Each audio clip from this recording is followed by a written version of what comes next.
Suspend చేయాలి. పేదల వైద్యాన్ని నిర్లక్ష్యం చేసిన ప్రభుత్వ డాక్టర్లు. అనకాపల్లి జిల్లా కేంద్రంలోని ఎన్టీఆర్ ప్రభుత్వ ఆసుపత్రిలో తీవ్ర విషాదం చోటు చేసుకుంది. పుట్టిన కొన్ని గంటలకే పసికందు మృతి చెందడంతో బాధితులు కన్నీరు మున్నీరవుతున్నారు.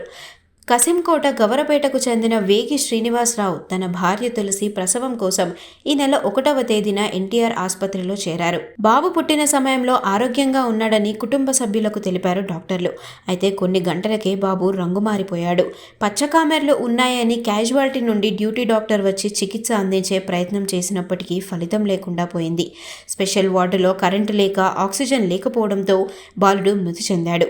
సిబ్బంది నిర్లక్ష్యం వల్లే తమ బిడ్డ తమకు దూరమయ్యాడని, బాధ్యులపై కఠిన చర్యలు తీసుకోవాలని తండ్రి శ్రీనివాసరావు డిమాండ్ చేస్తున్నారు. మౌలిక సదుపాయాలు లేకపోవడం, ఒక నిండు ప్రాణాన్ని బలి తీసుకోవడం స్థానికంగా కలకలం రేపుతోంది. మా బాబు ఫస్ట్ వరకు నైట్ 9-10కి పుట్టాడు. పుట్టడం మంచిదే, బాగానే ఉన్నది, హెల్తీగా ఉన్నాడు బాబు. 3 kgs పుట్టాడు, ప్రాబ్లం లేదన్నారు. 3 days నుంచి కూడా బాబు దగ్గరికి అయితే పిల్లల డాక్టర్లు రావడం అనేది లేదు. తల్లికి అయితే నర్సులు రావడం, బోట్లో పెట్టడం, వెళ్ళిపోవడమే జరుగుతుంది. ఈ 3వ తారీఖు నేను నా బాబుని 9 గంటల చూసుకుంటే పాదాలు కొద్దిగా తేడా కనిపించి వచ్చిన నర్సుగా అడిగాను. నేను అడిగితే ఆ నర్సు పిల్లల డాక్టర్ గారికి చూపించుకోమని చెప్పింది. ఇదే హాస్పిటల్లో కింద పిల్లల డాక్టర్ గారికి చూపించాను.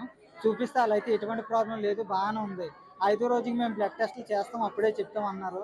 ఆ తర్వాత ఈ రోజు మధ్యాహ్నం 1 గంటకి పాలు పట్టిన తర్వాత కొద్దిగా అంతలోకి పవర్ అవుట్ పోయింది. బేబీకి ఊపిరి అయితే అందలేదు. అందకపోవడం వల్ల నెక్స్ట్ వాళ్ళకి కంగారు పడి మేనేజ్మెంట్ దగ్గరికి వచ్చారు. ఇక్కడైతే పిల్లల డాక్టర్ లేరు, సరిగా సజెషన్ ఇచ్చేవాళ్ళు లేరు. పవర్ పోవడం ఒక ప్రాబ్లం అయితే పిల్లల డాక్టర్ అనేవారు లేరు. వీళ్ళకి ఏం చేయాలో తెలియదు తల్లిదండ్రులు. అంతలోకి బేబీని తీసుకెళ్ళి పవర్ లేని దాంట్లోని బాక్స్లో పెట్టారు. అందుకైతే ఊపిరి అందక మరి ఏం జరిగిందో ఏంటన్నది మరి మేనేజ్మెంట్ మాకు సమాధానం చెప్పాలి. దానికి మీరు న్యాయం చేయాలి. డెలివరీ అంటే ఫస్ట్ తారీఖున చేశారు కదా, తర్వాత 3 రోజులు. ఇంకెవరంటే నర్సులు వచ్చి చూసి వెళ్ళిపోవడమే, ట్రైనింగ్ నర్సులు వచ్చి చూసి వెళ్ళిపోవడం. పిల్లల డాక్టర్లు అయితే ఎవరు లేరు, రాలేదు కూడా.